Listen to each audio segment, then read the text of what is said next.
world we live in today tries very, very hard to refuse a man his natural instincts as a man.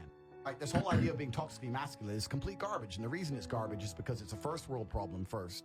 Because when you put males and females in survival situations, or the closer they are to a survival situation, the quicker they're going to revert to their gender roles. If you put a whole bunch of men and a whole bunch of women, you strand them on a desert island, the men would start having to build things and fight off the animals, and the women would start farming and whatever the women would do, right? Exactly. Yeah? So when it's the fan, everyone reverts to their natural gender roles. So if you live in a country like Romania or Russia or a country that's poor, the closer it is to survival, the lower the economic prosperity of the country, the closer people are to their natural gender role. So Russian men are masculine, Russian females are feminine. But in America, it's the richest country in the world. It's a first world problem. All the women get to be stupid and the men get to be pussies because it's just a first world problem. This whole idea of being toxically masculine is absolutely garbage. Nobody's toxically, listen, you're not gonna call me toxically masculine if someone breaks in the house and I start spraying. No one's gonna start calling me toxically masculine. No, there was no one called toxically masculine when they were staying on the Titanic to die. Right? The whole thing is garbage, and it's just by women who are bitter and jealous, trying to insult and demonize men for being natural to their instinct. And this is done on purpose. This is not done on accident. There's no war on men on accident.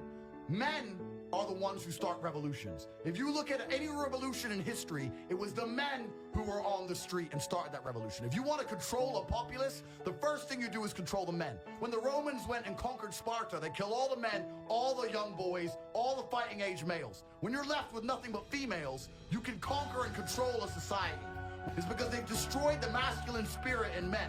If you would have told men 100 years ago, we're going to take your business away, we're going to bankrupt you, and they're going to lock you in your house, every single man would have stood up and said, what? Who are you? You ain't listen to us.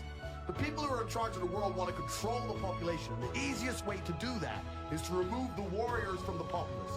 That's all it's about. So when men try and act in a masculine way, they're toxically masculine.